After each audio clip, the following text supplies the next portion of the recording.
Hi viewers, welcome to our channel. இன்னைக்கு ஆரியில் 3D patchwork எப்படி பண்ணுறதுன்னு பார்க்கலாம்.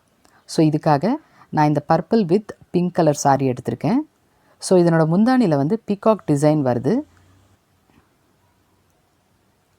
அதனால் நம்ம இன்றைக்கி இந்த பேட்ச்வொர்க்கும் பீகாக் ரிலேட்டடாகவே பார்க்கலாம்.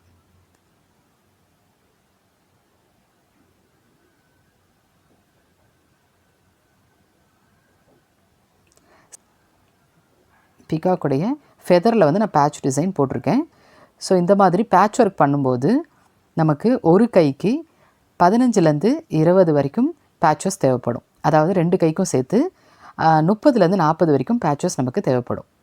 இதுக்கு வந்து நம்ம ஒரு ஐ ஷேப் இல்லைனா ஒரு ட்ராப் ஷேப் மாதிரி நம்ம இந்த ஃபெதருக்கு மேட்ச் ஆகிற மாதிரி ஒரு பேட்டர்ன் ரெடி பண்ணிக்கிட்டோம்.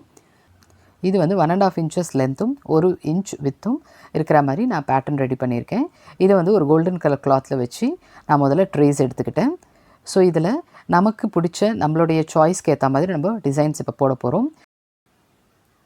நான் ஃபஸ்ட்டு வந்து சின்ன மணி யூஸ் பண்ணி அவுட்லைன் வந்து போட்டுக்கிறேன். இந்த ஐ ஷேப் பேட்டர்னில் வந்து கார்னர்ஸ் வந்து 2 சைடுமே ஷார்ப்பாக இருக்கிறதுனால ஒரு சைடு லெஃப்ட் சைடு நம்ம முடித்ததுக்கப்புறமா ஒரு லாக் கொடுத்துட்டு அதுக்கப்புறமா நம்ம ரைட் சைடு வந்து கண்டினியூ பண்ணணும். அப்போ தான் நமக்கு ஷேப் வந்து கரெக்டாக வந்து உட்காரும். அடுத்து வந்து என்னோடய சாரியுடைய பார்டர் கலர் வந்து காப்பர் கலர் மிக்ஸ் ஆகி வர்றதுனால ஒரு காப்பர் கலரில் ஒரு கட் தான் நான் போட்டுக்கிட்டு வரேன் ஒரு லைன்.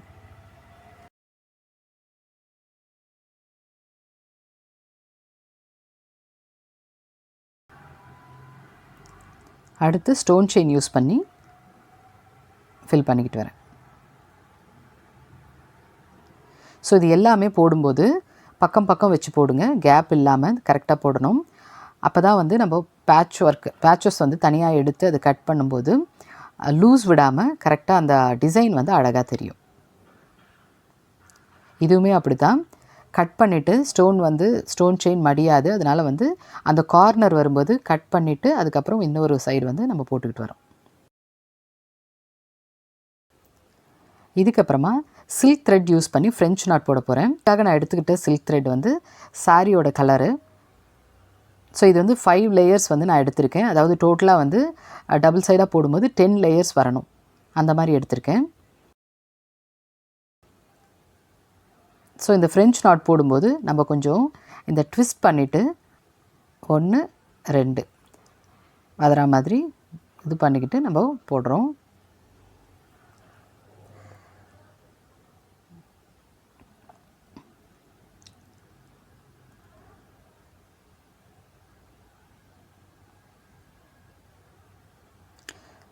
இதுவும் வந்து ஒரு லைன் மாதிரி அப்படியே கார்னர்ஸ்லேயே போட்டுட்டு வர போகிறோம்.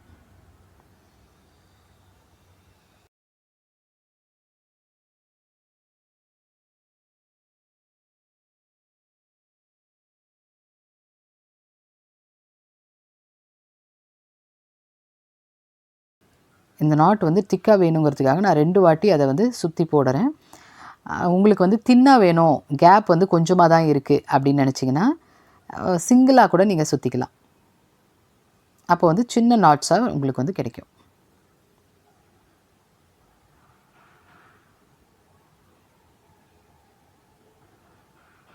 இந்த மாதிரி அந்த ஸ்டோன் செயினுக்கு பக்கமே வந்து கேப்பே விடாமல் பக்கம் பக்கம் வச்சு போட்டுட்டு வந்துடணும்.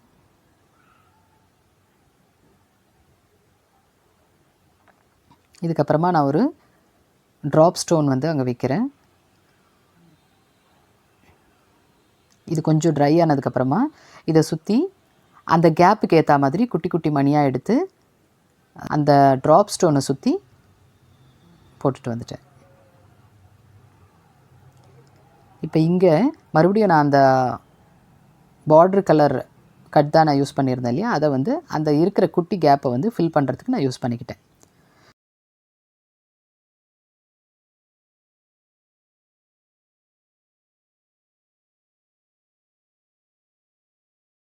ஸோ இதுக்கப்புறமா இதை நம்ம செக்யூர் பண்ணுறதுக்காக வந்து அப்படியே நம்ம போட்ட டிசைனை சுற்றி ஜரி த்ரெட்டை யூஸ் பண்ணி முதல்ல ஒரு செயின் ஸ்டிச் போட்டுட்டு வந்தாச்சு.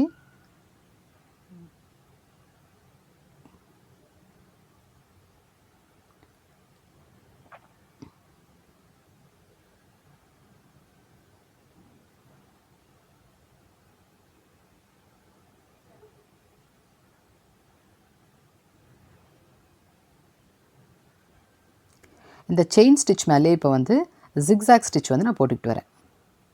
ஸோ இந்த மாதிரி ஸ்டெயின் ஸ்டிச் மேலேயே ஜிக்ஸாக் ஸ்டிச் போட்டுட்டு நம்ம அதுக்கப்புறம் பேட்சஸ் வந்து கட் பண்ணும்போது உள்ளே இருக்கிற டிசைனுக்கு எந்த டேமேஜும் இல்லாமல் நமக்கு அழகாக வந்து கட் ஆகி வரும். இது வந்து சில பேர் வந்து நார்மல் த்ரெட்டில் கூட இதை கார்னர் பண்ணிவிட்டு செக்யூர் பண்ணிவிட்டு அதுக்கப்புறம் பண்ணுவாங்க.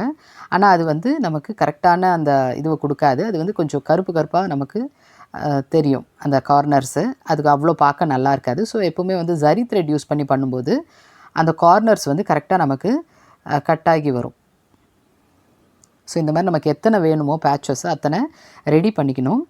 அதுக்கப்புறமா இதை வந்து இப்போது ரிமூவ் பண்ணணும். பேட்சஸாக நம்ம ரிமூவ் பண்ண போகிறோம். இதுக்காக ஒரு அகர்பத்தி எடுத்துக்கிறோம். ஸோ இது கிளாத்தில் படும்போது வந்து நம்ம ஊதி கொஞ்சம் கொஞ்சம் பண்ணிவிட்டு கொஞ்சம் ஊதி நம்ம பண்ணணும். இதை சுற்றி அப்படியே கரெக்டாக அந்த செயின் ஸ்டிச் போட்டிருக்கோம் இல்லையா, அது பக்கமே வந்து நம்ம பண்ணிக்கிட்டு வரணும்.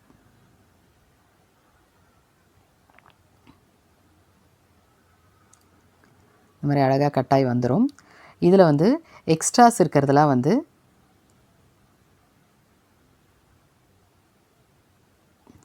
நம்ம இந்த மாதிரி கட் பண்ணிவிட்டு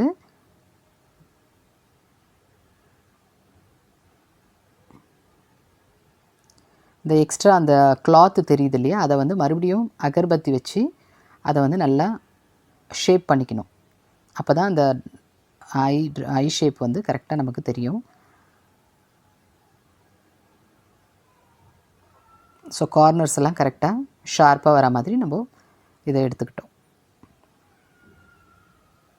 ஸோ நமக்கு இப்போ அழகான பேட்ச் ரெடி ஆகிடுச்சு. இப்போ இதை வந்து ஸ்டிஃப் ஆக்கிறதுக்காக நம்ம வந்து இதை திருப்பி இதுக்கு பின்னாடி வந்து க்ளூ வந்து அப்ளை பண்ண போகிறோம், ஃபேப்ரிக் க்ளூ.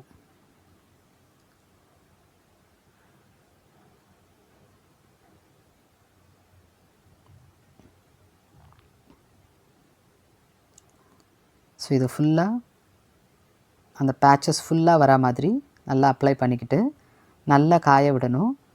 ஸோ இதே மாதிரி எல்லா பேட்சஸும் ரெடி பண்ணதுக்கப்புறமா நமக்கு எந்த மாதிரி ஃபெதர் வைக்கணுமோ அந்த ஷேப்பில் முதல்ல ஆர்கனைஸ் பண்ணிவிட்டு அதுக்கப்புறமா நம்ம வந்து அதை வந்து ஸ்டிச் பண்ணிக்கணும். ஊசி நூல் வச்சு ஒரு வாட்டி ஸ்டிச் பண்ணிக்கணும். தேங்க்ஸ் ஃபார் வாட்சிங்.